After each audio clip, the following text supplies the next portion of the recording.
Good evening, I'm Mike Wallace.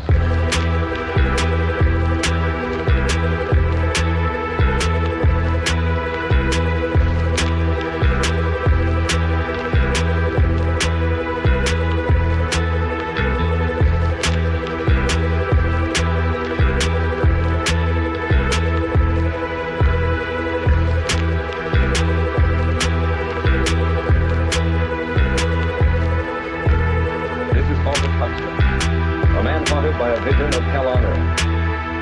A searing social critic, Mr. Huxley, 27 years ago, wrote Brave New World, a novel that predicted that someday the entire world would live under a frightful dictatorship. Today, Mr. Huxley says that his fictional world of horror is probably just around the corner for all of us. We'll find out why in a moment.